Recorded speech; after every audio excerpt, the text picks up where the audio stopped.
Hello everyone, vidonko.com ওয়েবসাইটে তোমাদের সবাইকে স্বাগত জানাই। আমি সৌরভ দে, তোমাদের ম্যাথ টিউটর। এখানে যে প্রশ্নটি নিয়ে আলোচনা করব, দেখো দুটো সহ সমীকরণ দেওয়া আছে, একটা 1 নম্বর সমীকরণ এবং একটা 2 নম্বর সমীকরণ। তো আমাদেরকে বলা হচ্ছে এখানে সহ সমীকরণগুলি থেকে এক্সকে অপনয়ন করে ওয়াই এর মান নির্ণয় করো। তো আমরা জানি অপনয়ন পদ্ধতি করার সময় আমরা কি করি না, আমরা দুটো সহ সমীকরণের যদি দরকার হয় তাহলে যে কোনো একটি স্কেলার মানে বাস্তব সংখ্যা দিয়ে দুটোকে গুণ করি এবং যে কোনো একটা রাশিকে আমরা সেখান থেকে যোগ বা বিয়োগ করার মাধ্যমে সমীকরণগুলিকে একটা রাশি বাদ দিয়ে দিই। তো এখানে দেখো, একটু ভালো করে লক্ষ্য করলে বুঝতে পারবে আমাদের প্রথম যে রাশিটা, দেখো এখানে আছে কি a plus B into X minus Y equal to 1/b, এবং দ্বিতীয়টা আছে বি স্কোয়ার এক্স প্লাস এটা। অর্থাৎ আমাদেরকে এক্স অপনয়ন করতে হবে। তো এক্স অপনয়ন করতে গেলে আমাকে কি করতে হবে, এখানে এক্স এর সহগ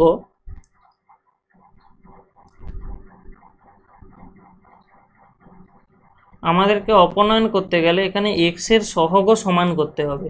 তো এখানে আমাদের প্রথম সমীকরণটা দেখো, এ plus B into X minus Y equal to 1/b, এটা 1 নম্বর ছিল, এবং দ্বিতীয় কেসে বি স্কোয়ার ছিল। সেই কারণে আমরা কি করব, 1 নম্বরের উভয় পাশে বি স্কোয়ার দিয়ে গুণ করব।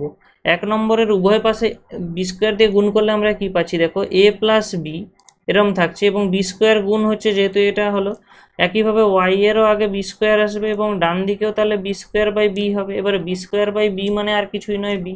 তো আমরা এখান থেকে যে সমীকরণটা পাচ্ছি, দেখো এটা কি আছে, এ plus B B square x minus B square Y equal to B. এটাকে আমি নাম দিচ্ছি 3 নম্বর সমীকরণ।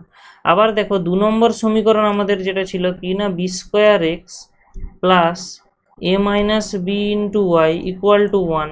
তো দেখো এখানে আমাদের এক্সের সহগ কি এসেছে, a plus B into b square. তাহলে এখানেও এক্সের সহগ আমাকে a plus B into b square আনতে হবে। তাহলে এক্সের সহগ a plus B into b square আনার জন্য আমরা কি করব, এর উভয় পক্ষে এ প্লাস বি দিয়ে গুণ করে দেবো। তাহলে কি আসবে, দেখো এ প্লাস বি ইন্টু, মানে আমরা এখানে কি করব না, 2 এর উভয় পক্ষে এ প্লাস বি দিয়ে গুণ করব। তাহলে কি দাঁড়াচ্ছে না, a plus B into b square x plus a plus B into a minus b into y, এবং ডান দিকে আমাদের আসবে এ প্লাস বি। তাহলে আলটিমেটলি এখান থেকে কি আসে, দেখো এখান থেকে আসছে আমাদের এরকম a plus B into b square x plus, দেখো এ plus B into a minus b মানে হয় a square minus B square, তাহলে a square minus B square into y equal to a plus b. এটাকে আমরা দিচ্ছি 4 নম্বর সমীকরণ। তো একটু ভালো করে লক্ষ্য করো, দেখো 3 নম্বর এবং 4 নম্বরে এক্স এর সহগও কিন্তু এখন একই আছে। তো সেই কারণে আমরা কি করব না, সিম্পলি এখানে 3 - 4 অ্যাপ্লাই করব। অর্থাৎ 3 নম্বর সমীকরণ থেকে 4 নম্বর সমীকরণ বিয়োগ করতে হবে। তো দেখো 3 নম্বর সমীকরণ আমি যদি লিখে নিই, কি আছে এখানে আরেকবার, এটা বিয়োগ করলে আমরা কি পাচ্ছি, দেখব যে a plus B into b square x minus B square y, এটা সমান দেওয়া আছে বি। এখানে আছে এ plus B into b square x plus a square minus B square into y equal to a plus b. তাহলে আমরা কি করছি না, 3 থেকে 4 বিয়োগ করছি। তাহলে 3 থেকে 4 বিয়োগ করার জন্য আমরা এটা বিয়োগ যদি করে দিই, কি আসবে, দেখো এখানে এক্স এর এই দুটো টার্ম একই আছে এবং বিয়োগ হয়ে যাবে এরা পরস্পর, তাহলে প্লাস এবং মাইনাস বিয়োগ হয়ে গেলে মাইনাস সাইন হয়ে যাবে। এখানে মাইনাস যখন হবে, দেখো কি আসছে, minus B square y minus of a square minus B square into y, এবং এখানে যখন বিয়োগ হয়ে যাবে আমাদের আসবে b minus a plus b, এরকম আসবে। তাহলে এখান থেকে আমরা কি পাচ্ছি, দেখো minus B square y minus এ square y plus b square y, কারণ এখানের মাইনাস এবং এখানে মাইনাস মিলিয়ে প্লাস হয়ে যাবে, তো এই জন্য প্লাস বি স্কোয়ার ওয়াই এলো।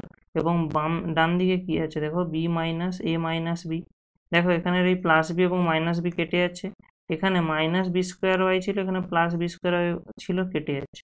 তাহলে আমরা কি পাচ্ছি না, মাইনাস এ স্কোয়ার ওয়াই, এটার মান এলো মাইনাস এ। তাহলে এখান থেকে ওয়াই এর মান কি পাবো, দেখো minus A by minus A square, এরকম আসবে। তাহলে এটা মানে আমরা অ্যাকচুয়ালি কি জানি, এটা মানে হলো মাইনাস, দেখো এখানের মাইনাস এবং এখানে মাইনাসের জন্য আমাদের প্লাস আসবে, এবং এখানে দেখো উপরে এ ছিল এবং নিচে ছিল এ স্কোয়ার। এ স্কোয়ার মানে আমরা জানি দুটো এর গুণফল, তাহলে সেই কারণে ওয়াই ইকুয়াল টু চলে এলো 1/a। তাহলে আলটিমেটলি আমাদের এখানে ওয়াই এর মান বের করতে বলা ছিল, ওয়াই এর মান আমাদের কি দাঁড়ালো না 1/a। তো vidonko.com ওয়েবসাইটে এই ম্যাথটি দেখার জন্য তোমাদের অসংখ্য ধন্যবাদ জানাই। এরকমই নানা প্রশ্ন এবং তাদের সমাধানের জন্য তোমরা আমাদের ওয়েবসাইটটি ভিজিট করো। ধন্যবাদ।